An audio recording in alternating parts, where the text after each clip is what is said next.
Mes bottes s'enfonçaient dans la terre détrempée, la boue collant au cuir comme un lourd secret qu'on refuse d'admettre. J'étais plantée au milieu du chantier d'un jardin zen que je dessinais, la pluie dégoulinant sur la visière de mon casque, quand mon téléphone a vibré. Ce n'était pas un client pour une histoire de pierre mal placée, ni un ouvrier pour un permis. C'était un SMS de ma mère, Isabelle. 3 phrases courtes, tranchantes comme une lame de guillotine. Ne m'appelle plus, ne viens plus. J'ai fixé l'écran, les gouttes d'eau floutant les lettres noires. Aucune explication, aucun préambule. Juste un rejet froid et clinique, après 10 ans passés à financer son train de vie. Je n'ai pas pleuré. Je n'ai pas supplié. J'ai essuyé l'écran avec mon pouce couvert de terre, et j'ai tapé la seule réponse logique. Reçu. Considère que c'est ta dernière volonté. Presque instantanément, mon téléphone s'est mis à s'affoler appels, textos, notifs qui pleuvaient comme une crise de panique. Mais je n'ai pas répondu. J'ai juste appuyé sur le bouton éteindre, et j'ai regardé l'écran devenir noir. Le silence qui a suivi était la chose la plus bruyante que j'ai jamais entendue. Avant de vous raconter comment je les ai réduits au silence pour toujours, dites-moi en commentaire d'où vous m'écoutez et quelle heure il est chez vous. J'adore savoir qui fait partie de notre communauté. Pour comprendre pourquoi je n'ai pas riposté tout de suite, il faut remonter aux 24 heures précédant ce texto. C'était un lundi matin. J'étais assise dans ma vieille Peugeot qui a 10 ans, le moteur tournant avec un râle d'agonie. J'étais garée à 2 rues du Golf Club de Deauville parce que ma voiture faisait trop tâche pour la file du Valais. J'ai ouvert mon appli bancaire. Mon solde était maigre, tendu à craquer entre mon loyer et mes dettes d'études, mais il y avait une notif de ma mère. Urgent. Cotisation du club impayée. Ils vont suspendre l'adhésion. Chloé a un shooting photo là-bas aujourd'hui. Ne nous fiche pas la honte. Montant 3 000 €. Je n'ai pas soupiré. Je n'ai pas levé les yeux au ciel. J'ai juste senti cette pierre familière peser dans mon estomac. J'ai appuyé sur virement, regardant les chiffres disparaître, sachant pertinemment que ça voulait dire pâte au beurre pour les 3 prochaines semaines. Je suis architecte paysagiste. Mon boulot, c'est de prendre des espaces chaotiques ou morts et d'y imposer de l'ordre et de la beauté. Je construis la sérénité des autres. Je conçois des jardins japonais au gravier parfaitement ratissé, des terrasses modernes aux lignes épurées. Je suis douée parce que je comprends la structure. Je sais que si les fondations sont pourries, tout s'écroule. Mais ma propre vie était un jardin que j'avais laissé en friche, envahi par les mauvaises herbes. Et la plus grosse mauvaise herbe, c'était ma famille. Ce jour-là, j'ai conduit jusqu'au chantier, mes bottes pleines de boue, pendant que ma mère conduisait son Range Rover en leasing, vers un déjeuner que je payais. Je bossais 12 heures par jour à remuer de la terre, pendant que ma sœur, Chloé, postait des vidéos sur l'abondance et la manifestation depuis un transat, au bord de la piscine que je finançais. Pendant des années, je me suis dit que j'étais une fille bien, la responsable, la forte, mais ce matin-là, en regardant l'écran de confirmation du virement, j'ai eu une pensée dangereuse. Ce n'était pas de la gentillesse qui me faisait envoyer cet argent. C'était du dressage. Depuis que je suis gamine, on m'a appris que l'amour n'est pas un cadeau. C'est un salaire. Ça se mérite. Il faut être utile. Si tu ne règles pas un problème, si tu ne payes pas une facture, tu n'existes pas. C'est la chaîne invisible du survivant. Les gens de l'extérieur demandent « Pourquoi tu ne pars pas ? Pourquoi tu payes ?» Ils ne comprennent pas que quand tu grandis dans une maison, où l'affection est une transaction, tu finis par croire que ton utilité est ton loyer pour avoir le droit d'occuper de l'espace sur cette terre. Tu penses que si tu arrêtes de payer, tu seras expulsé de l'amour lui-même. Je croyais qu'ils me gardaient parce que j'étais l'infrastructure de leur vie. J'étais la plomberie, l'électricité, les fondations. On ne remercie pas le parquet parce qu'il nous porte, on marche dessus. Et je les ai laissés marcher. Je me suis convaincue qu'être indispensable, c'était la même chose qu'être aimé. Mais en rangeant mon téléphone sous la pluie battante, j'ai senti une fissure dans ses fondations. J'en avais marre de construire des châteaux pour des gens qui ne me laissaient même pas passer la grille. Je ne le savais pas encore, mais ces 3 000 € étaient le dernier loyer que je paierais de ma vie. La pluie n'a pas cessé ce soir-là. Il a fait plus froid, ce genre d'humidité qui vous rentre dans les os. Je rentrais du chantier, les mains crispées sur le volant, les jointures blanches. Ma route passait devant le golf club. Ce temple aux pelouses manucurées, conçu pour garder les gens comme moi dehors, même si c'était mon compte en banque qui maintenait ma famille à l'intérieur. C'était un réflexe, une habitude de vérifier s'ils allaient bien. Et ils étaient là, sur le parking inondé de lumière. J'ai vu la flotte. Le Range Rover blanc de ma mère. Le cabriolet de Chloé. Brillant et inutile. Même la sportive de Julien. Mon frère, celle qu'il appelait un investissement. Ils étaient tous là, alignés comme des soldats en guerre contre la réalité. Ils n'étaient pas chez eux à pleurer la perte d'une fille. Ils faisaient la fête. Mon téléphone s'est allumé sur le siège passager. Une notif Instagram. Contre mon instinct de survie, je l'ai pris. Chloé avait posté une story. Un boomerang de coupe en cristal rempli de champagne millésimé qui s'entrechoquait. La légende, en belle écriture cursive blanche. Tradition familiale mensuelle. La famille, c'est sacré quand on élimine l'énergie toxique. J'ai fixé l'image. Le souffle coupé. L'énergie toxique. C'était moi. Celle qui bossait 60 heures par semaine dans la boue pour qu'ils puissent siroter des bulles sous la clim. J'étais toxique parce que je leur rappelais les maths. J'étais le livre de compte vivant de leurs dettes. Pendant une seconde, la colère était si brûlante qu'elle a failli sécher la pluie sur mon pare-brise. Et puis, le déclic. Une compréhension froide et soudaine. C'est l'illusion de pouvoir qui vient avec un portefeuille vide. Ma famille ne me détestait pas parce que j'étais méchante. Ils me détestaient parce que j'étais le témoin. Chaque chèque que je signais était la preuve qu'ils étaient vides. Ils avaient bâti toute leur identité sur le fait d'être la haute société, l'élite locale. Mais c'était un décor de théâtre en papier mâché, tenu par des crédits à la consommation. En me coupant les vivres, ils n'éliminaient pas une personne. Ils éliminaient la preuve de leur échec. Sans moi pour payer, ils pouvaient prétendre que l'argent apparaissait par magie. Mais une pensée plus dangereuse s'est glissée dans mon esprit. Je connaissais leurs finances mieux qu'eux. Ils étaient à sec, complètement ruinés. Alors s'ils venaient de couper leur seule source de revenus, qui payait ce champagne? Qui payait l'adhésion au club que je venais de sauver? Ils ne m'auraient pas jeté s'ils n'avaient pas trouvé une nouvelle veine à saigner. Et soudain, le silence de mon téléphone n'a plus ressemblé à de la paix. Ça ressemblait à une dissimulation de preuves. Je n'ai pas répondu. Je n'ai pas appelé pour hurler. Je suis rentrée dans mon studio, celui avec les fenêtres qui laissent passer l'air et le loyer qui bouffe 40% de ma paix, et je me suis assise dans le noir. Le message de ma mère résonnait. Considère que c'est ta dernière volonté. C'était un piège, évidemment. Elle s'attendait à ce que je panique, que je rampe à sa porte, chéquier en main. Mais elle avait fait une erreur critique. Elle pensait que parce que j'étais docile, j'étais aveugle. J'ai ouvert mon ordi portable. Je ne pensais plus à ma mère ou à Chloé. Je pensais à Mamie Éléonore. C'était la seule raison pour laquelle je les supportais encore. Elle avait 92 ans, perdue dans le brouillard d'Alzheimer, à la résidence médicalisée Bel Horizon. Un endroit qui coûtait 12 000 € par mois, payé par son propre patrimoine qui fondait à vue d'œil, géré par ma mère. Je l'avais vue il y a 3 jours. Elle ne m'avait pas reconnue, mais elle m'avait serré la main avec une force désespérée. Il y a 6 mois, j'avais offert un cadeau à Mamie. Un cadre photo numérique haut de gamme. Il trônait sur sa table de nuit, faisant défiler des visages souriants de gens qui ne venaient jamais la voir. Mais je ne l'avais pas acheté tel quel. Je suis architecte. Je travaille avec des mesures, de la surveillance de site. Je ne faisais pas confiance à cet établissement. Alors, j'avais modifié le cadre. J'avais installé une micro-caméra dans la bordure noire, activée par le mouvement, avec stockage cloud. Je me disais que c'était pour surveiller les infirmières de nuit. Je n'avais jamais imaginé que je posais un piège pour mon propre sang. J'ai ouvert l'appli FrameGuard. Une liste d'horaires à défiler. Rien d'anormal infirmière. Ménage. Et puis je l'ai vue. Une notif d'il y a 2 nuits. Mouvement détecté. 23h42. J'ai cliqué. La vidéo s'est lancée en vision nocturne, nette et précise. La chambre était silencieuse. Puis, la porte s'est ouverte. Ce n'était pas une infirmière. C'étaient 2 silhouettes en tenue de soirée. Je me suis penchée vers l'écran.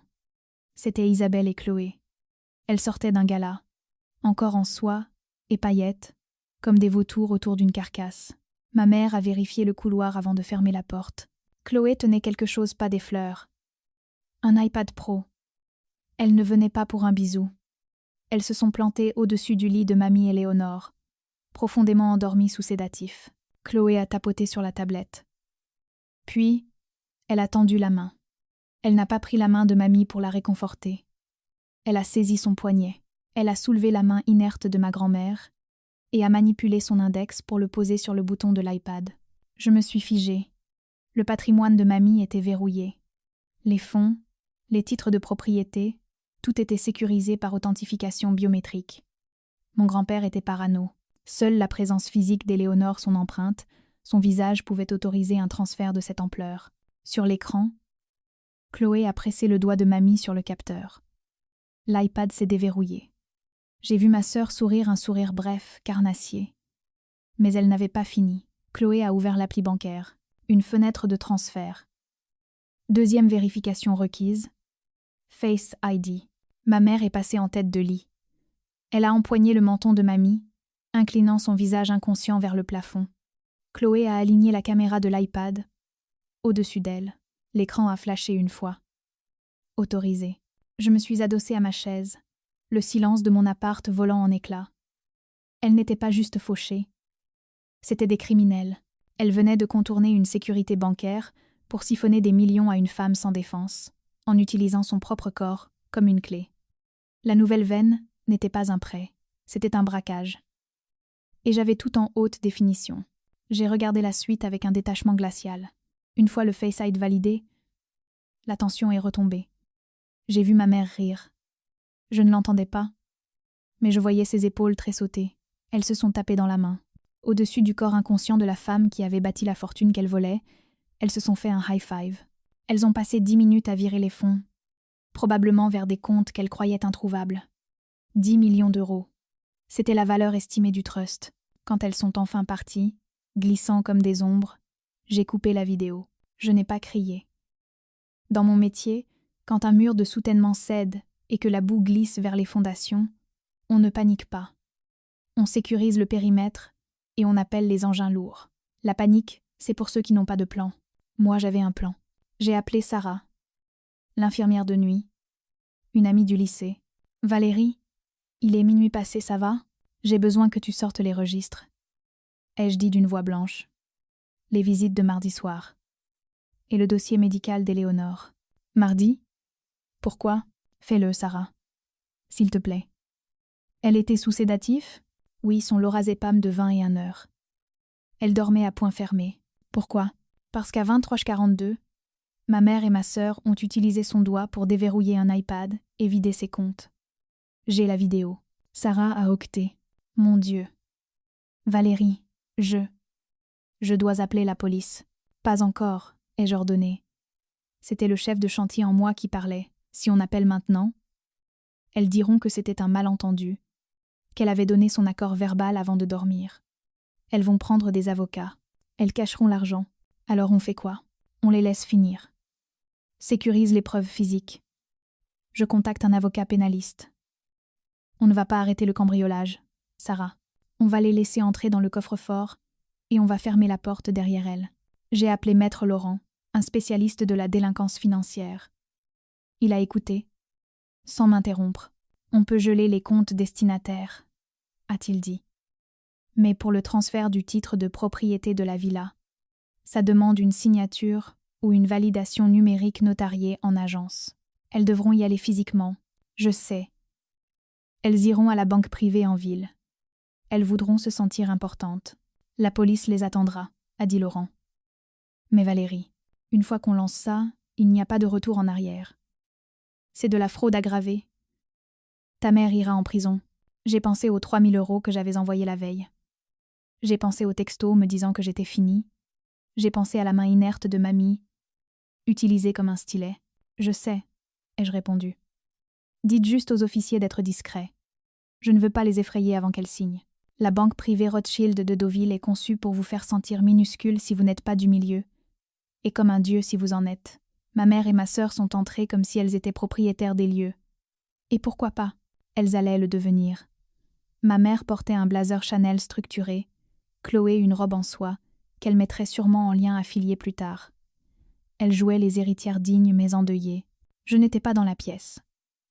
J'étais dans le bureau de la sécurité, devant les écrans, avec le capitaine Dubois et maître Laurent. Je les ai vus s'asseoir face à monsieur Delacroix, le gestionnaire de fortune. Café, sourire. Chloé a posé l'iPad sur le bureau l'arme du crime, caché à la vue de tous. Nous avons les autorisations numériques, disait ma mère. Le son était parfait. Mère a insisté pour qu'on gère le transfert du titre immédiatement. Elle veut que la propriété reste dans la famille. Bien sûr, a répondu Delacroix, imperturbable. Je vois les validations biométriques. Tout semble en ordre. Je dois juste valider une dernière conformité. Un instant. Il s'est levé et est sorti. Sur l'écran, le masque est tombé. Ma mère a soufflé. Chloé a sorti son téléphone pour faire des selfies avec le logo de la banque en fond, préparant sa grande annonce. Elles se sont souri un sourire complice. Affamée, elle pensait avoir gagné. Puis la porte s'est ouverte. Ce n'était pas Monsieur Delacroix. Le capitaine Dubois est entré, suivi de 2 officiers. Ma mère s'est levée, indignée. « Pardon ? Nous sommes en rendez-vous privé. Isabelle Vance ? Chloé Vance ?» a demandé Dubois. « Main sur le bureau, s'il vous plaît. C'est ridicule, » a pouffé Chloé. « Vous savez qui on est ? Appelez le directeur. On sait exactement ce que vous faites. Vous êtes en état d'arrestation pour abus de faiblesse, usurpation d'identité et vol en bande organisée. C'était mon signal. Je suis sortie du PC sécurité et j'ai marché vers le bureau. Je suis entrée au moment où on leur passait les menottes. L'air dans la pièce a changé instantanément. De l'indignation, c'est passé à une haine pure. Ma mère m'a vue. Ses yeux se sont écarquillés, puis plissés. Elle ne voyait pas une fille. Elle voyait un traître. Et elle a fait exactement ce que je prévoyais. « Toi !» a-t-elle hurlé. « C'est toi qui as fait ça. Messieurs, c'est elle. Elle nous a abandonnés. Elle n'a pas vu sa grand-mère depuis des semaines. Elle a laissé une mourante seule pour jouer la victime. Nous avons dû intervenir pour protéger le patrimoine. Belle performance. » Elle essayait de me peindre en tutrice négligente. Je n'ai pas crié. Je me suis approchée du bureau en acajou et j'y ai posé une simple feuille de papier, juste à côté de l'iPad. C'était une capture d'écran agrandie de son texto d'il y a 3 jours. « Je n'ai abandonné personne », ai-je dit calmement. J'ai suivi les instructions. Ma mère a baissé les yeux. Elle a lu ses propres mots. « Ne m'appelle plus. Ne viens plus. C'est fini. Vous avez isolé la victime. » Ai-je dit, en la regardant droit dans les yeux. « Vous avez coupé la seule personne qui veillait sur elle pour pouvoir entrer dans sa chambre à minuit et vous servir de son corps comme d'un passe-partout. Tu n'es pas venue sauver l'héritage, maman. Tu as fait le vide pour pouvoir piller la maison. » Je me suis tournée vers le capitaine. Ce texto prouve l'isolement prémédité d'une personne vulnérable. Ma mère a ouvert la bouche, mais aucun son n'est sorti. L'arrogance s'était évaporée. Chloé pleurnichait déjà. « Maman, tu avais dit que c'était légal. Tu avais dit qu'elle ne saurait rien. Considère que c'est ma dernière volonté. » Ai-je chuchoté alors qu'on les emmenait. « Vous vouliez que je disparaisse. Maintenant je disparais. Et vous aussi. » La chute a été brutale. La vidéo de surveillance de Chloé, manipulant la main de mamie, a fuité. Mais le coup de grâce a été la vidéo de l'arrestation. Internet ne les a pas juste annulés. Il les a disséqués. Leur image haute société a volé en éclats, révélant la montagne de dettes. Julien, le mec de Chloé, a vidé leur compte commun et a fui en Espagne, les laissant avec un avocat commis d'office. Isabelle a pris 10 ans ferme. Chloé a négocié en témoignant contre elle, mais sa réputation est en cendres. Elle bosse dans un centre d'appel maintenant, sous un autre nom. Quant à moi, j'ai obtenu la tutelle de mamie Éléonore. Je l'ai sortie de l'EHPAD. J'ai acheté une petite maison de plein pied, avec un grand jardin. J'ai utilisé mon propre argent et les honoraires de 3 nouveaux gros chantiers pour lui construire un jardin thérapeutique, de la lavande, des carillons et des allées lisses pour son fauteuil. Ce matin, j'étais avec elle au soleil. Le facteur a déposé une lettre. L'écriture de ma mère. Cachet de la prison. Je ne l'ai pas ouverte. Je suis allée vers le brasero en pierre que j'ai construit de mes mains. J'ai craqué une allumette et j'ai regardé l'enveloppe devenir cendre noire. Je pensais que la famille était une obligation biologique. Mais en regardant la fumée monter, j'ai compris. La biologie est un accident. La famille est un choix. Ce sont les gens qui vous protègent, pas ceux qui vous utilisent comme bouclier. J'ai regardé mon reflet dans le bassin. J'avais l'air fatigué, oui, mais libre. J'avais brûlé le pont pour éclairer mon chemin vers la maison, et pour la première fois, je n'avais plus peur du noir. J'ai brûlé le pont pour m'éclairer. Si vous tenez une allumette, N'attendez pas pour vous choisir vous-même. Faites-le. Partagez cette histoire si vous croyez que la famille, c'est l'amour, pas le sang.